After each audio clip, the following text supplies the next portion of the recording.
So this is going to run this Saturday at shortly after 11 o'clock in the morning. And then it'll be podcast on Damian's website, on LucyAnnLance.com, and it'll go on YouTube. Erin puts all that together, and I'm sure she can send you all the We'll send you all the stuff, too. iHeartRadio is the best thing, because if you're on the website. As a quick disclaimer, when I was young, for a while, I wanted to be a radio show. Oh, I can see why. With that voice. So it's so cool to be able to see how this goes. This is really awesome. Thank you for having me. Maybe we should have told her. All right, here we go. We're celebrating young talent in the architecture industry today, along with Damian Farrell. You're not the young part, though. Oh. Damian Farrell Design Group. I looked up for a moment there. For how long now? Oh, I'm just approaching my 30th year. Wow, amazing. Wow. But this is what I love about people that are in industries where they've done very well for themselves, and to celebrate the people that are up and coming. And the young woman we're going to introduce you today is absolutely incredible. Her name is Anne Graziano, and she is the focus on Damian on Design on 1290 WLBY. You recently awarded Anne with... This was an enormous pleasure for me, yes. I got to actually hand her the award and be at a glittering ceremony up at Saginaw State, oh my goodness, what's the formal name? Saginaw State University in the Marshall Frederick Gallery, which we have featured on the show before. Remember, we had Marilyn, the curator of the gallery, on the show. So right there in the gallery, Anne got to receive her award at the last Michigan Architectural Foundation board meeting. Now, this is through the Huron Valley Chapter. You're the vice president of the chapter, Damian? I am at the moment, yes. And it's the 50th anniversary? This year, 50 years, and we've got a wonderful celebration program lined up for the rest of the year, through culminating in October in an ArchiFest in October, so stay tuned for that. Anne Graziano received the Sidney K and Richard M. Robinson Scholarship. What does this mean to you, Anne? It's an absolute honor. I mean, it's nuts thinking about things like, people like Damian and people like the faculty at Taubman, people that inspire you, things like this that like truly make you want to become a better student and like end up giving back in the future. But like, it's wholeheartedly an honor. Anne is a junior at the University of Michigan Taubman College of Architecture and Urban Planning. She hails from Grand Rapids, Michigan. What was it about Anne's entry into this that made her stand out for this award? I was able to speak to some of the jurors, and what they said was what just jumped right out the minute they started to go through the entries was a level of maturity and sophistication and an understanding of three dimensions and how to communicate in three dimensions. And and most of what Anne has done with her three-dimensional communication is by hand. So her drawing ability and her drawing technique, she has a beautiful hand. And that's rare these days. We are so reliant on 3D programs with our software that we can use now, and it's so powerful. But Anne just has this ability to see things in 3D and communicate it. And so she can take stuff that's there already, that's out in the built environment or in the world, and kind of run it through the sieve of her design. And these things are happening at the end of it that are just stunning and so original and so creative. She's just out there. She's just, it's so hard to put the real words to it. I struggled with it. But when you look at her portfolio and the power of the graphics that she has on her portfolio, it's just stunning. How do you do this? That is a great question. I'm a little bit, that was so kind. Thank you, Damian. I think it's all inspired by the people you meet and the experiences you have. It's not something like this, or like a scholarship or something that forces you to like check yourself or like reframe what you've worked on, which is like arguably like series of intangible interactions between both faculty or students, or internally like you're trying to quantify ideas into something which is a project, or you could like ends up being like a studio review or a pinup. And it's wild how in both the reflection you are able to like, this gives you an ability or a chance to kind of see where you've started and kind of now where you are. But that's a great question. I don't. It's inspired by the people and the experiences that I've had. Take me back even further than that, though. When you were a little girl, did you always draw? I would doodle with my dad often, and my mom. That's so funny. I was just cleaning my room the other day, and there's boxes and boxes of little doodles I have with my mom and my dad. Where, my mom will leave, she'll leave me a little doodle, I would doodle back. It's great that you kept all those. Thanks, Mom. But yeah, no, I've always loved doing things with my hands. I've been really interested in cooking for a long time. And it's funny that you pick up on that, but, we haven't been able to meet you for long, but it's interesting that it is, I find something, using your hands and doing things, it's the authenticity in that is something that's really attractive or appealing to me. So you had that appreciation in you, and Damian's point about computers today and how people use programs for these kinds of things generally, that didn't mar you in any way growing up with computers, because you still took the talent you had and really exemplified it. Yeah, and expanded on it. Yeah, absolutely, and it's definitely a realm that is up and coming, and it's going to become a huge part of, and already kind of has became with 3D printing and where it's moving with this field. But what I've also kind of found and took a challenge to myself is how to use the digital and inlay the authenticity of like the hand, or how you can start to like to capitalize on the things that the digital does allow you to do, which is produce a model quickly to start to conceptualize an idea or start to see how that would work in a 3D setting, but then also to pull that back out quickly, and you can start to sketch and lament more ideas on top, and then scan that back in, and it gives another portal to fully develop ideas. Which so when you came to architecture school,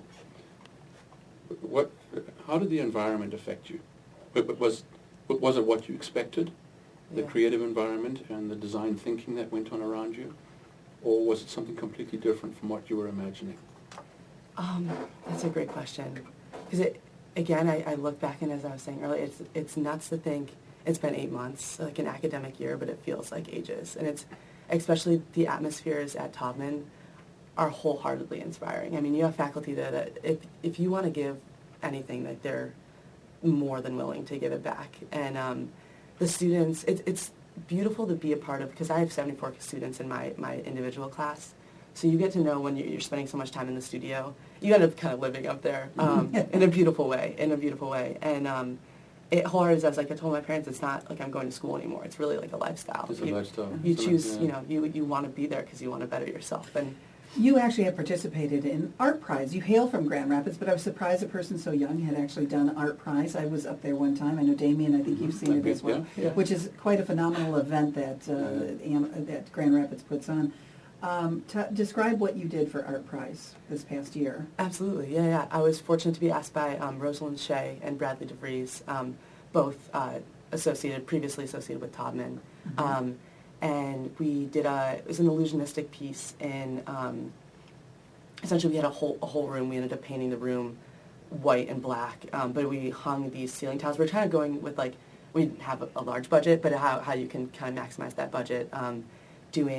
We had like these suspended ceiling tiles, so it was more of an engagement with the user, the occupant of the space, how they would move through and begin to perceive, rather than, something that's, no art is static, but something rather than hung on the wall, it becomes something that's like surrounding you. So as you pass through, you end up kind of walking through this pass through the middle of the room. You become part of it in a way, yeah. So we also like painted the tops of these suspended ceiling piles that were like hung down, which ended up kind of moving all the way down to your ankle height once you got to the end of the room, with like a warmish hue, so that would end up glowing onto the ceilings there. But it was like another hint. But it was just like how, starting to question or push the bounds between taking an ordinary ceiling tile and if you just hang that or suspend that in a particular So is that the illusion? The illusion is that you're accustomed to seeing a ceiling tile above you, and you're changing that and you're bringing it down below you. Is that what starts the illusion? It wasn't exactly to target like the material. It wasn't that literal. That literal. But there was definitely that layering to it. But it was, again, just like an objectivity or something in a space, and how that can start to act its presence upon how that so it starts to affect the way you feel. How you feel. Yeah. Exactly. Yeah. It's kind of a sensory. Your piece for Art Prize had a write-up in the Detroit Free Press. It did. And how did you do overall in this competition? So we didn't place or anything formally, but that was a really pleasant surprise. It was really kind. They ended up doing, I think they ended writing about 10 to 15 pieces that they were like must-sees or kind of a distinguished piece.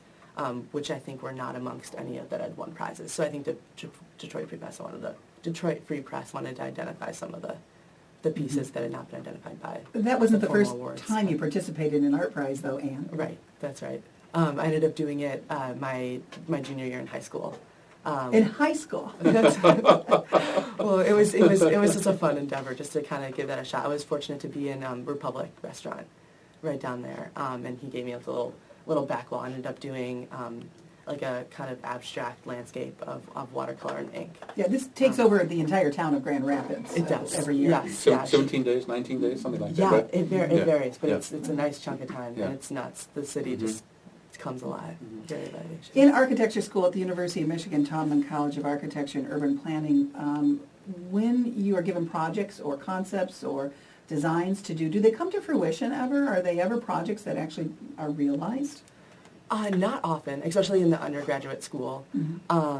It's fun. They'll give us sites. So we just previously had our final project for last semester. We were given this vacant lot that is right there where North Main Street meets M14.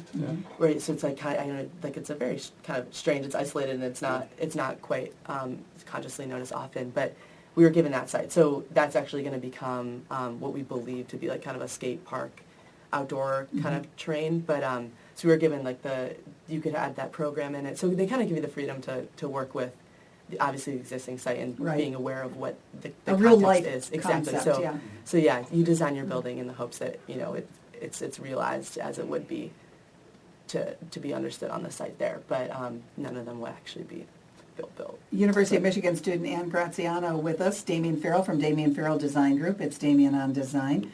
What do you think of this young talent? It's marvelous, isn't it?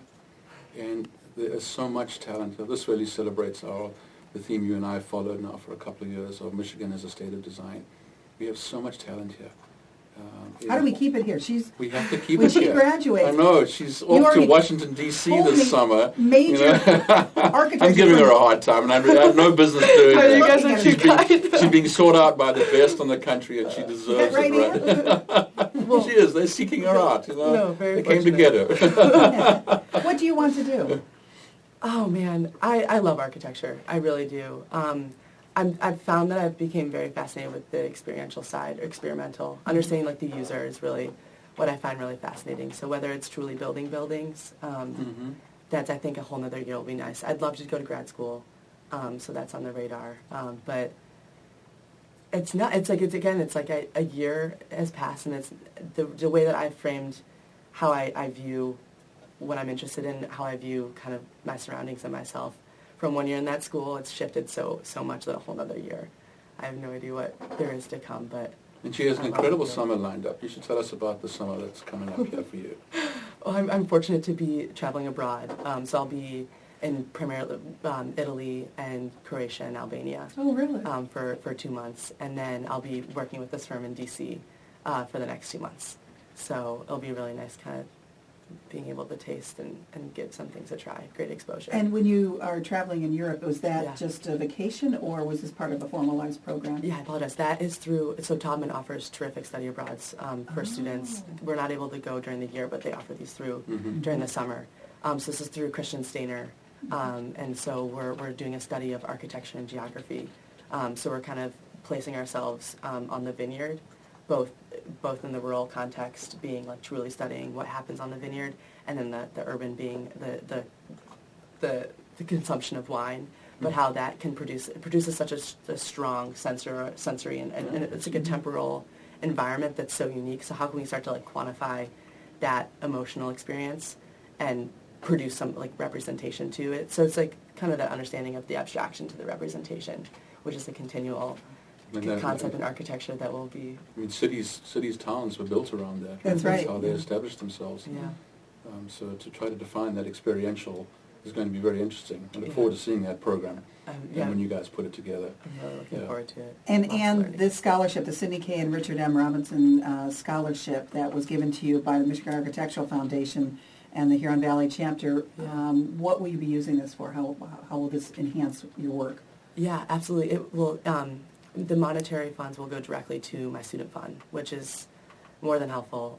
So that was exactly where that will go. And then as for what it's given me, just experiences like this, it's wholeheartely changed. It's given me the drive to keep giving everything that I have. It's validated what you've done. Exactly, Yeah, it really is, and it really, it makes me want to become a better person in general, just to help, to the relationships that I've gotten from the faculty and from the students has been, it's nuts that these people have given me. It's really, I feel super fortunate. So. Well, and I think that what we have to step back and remember is this is a very significant school in this country, all right? And it's a big school. I mean, I went through architecture school with 13 people, right? Just Anne's class is 75. I'm talking about the whole year of 13. She's just got one class. I don't know, what, 300 students perhaps in your year, something like that. Right. Yeah, it's pretty relatively small because it's like 74 of us, and then like roughly the same size that just graduated, the senior graduating class. So that's undergrad. So we're talking about one of the top schools in the country, and she's one out of the out of this whole group that gets sought out, highlighted, and so it is an incredible validation, and it's the profession I think has been very good about doing that because it's a long pull to get all the way to licensure for an architect. But what has happened these days is you don't have to go there. The thing about the profession and the course of study is that it can take you in other directions. And I think we've seen that on the show with some of the people that we've had here and how they can go. So it's very broad, but it's these kinds of validations that keep people going. It's a long, long haul of doctors and architects. Those are the guys in the studios and in their labs way into the night. Right, and the bad news for you that even at my age, I still find myself working till 2 or 3 o'clock in the morning. So, I know, he left the office at 11 p.m. last night.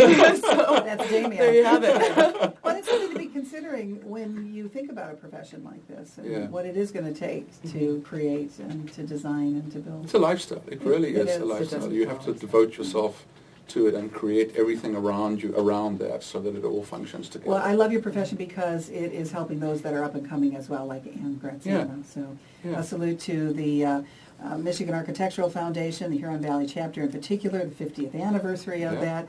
And Damian is Vice President of the Huron Valley Chapter, and they recently gave Anne Graziano this wonderful scholarship. Congratulations, and it'll be interesting to follow your career. We wish you well. Thank you dearly. Thank you for having me. Thanks for coming on the show. And more coming up on the Lucy Ann Lance Show, Ann Arbor's Talk Station. My thanks to Damian Farrell from Damian Farrell Design Group and his special guest today, Anne Graziano. This is 1290 WLBY. Great job. Thank you so much. You're very well spoken. She's darling.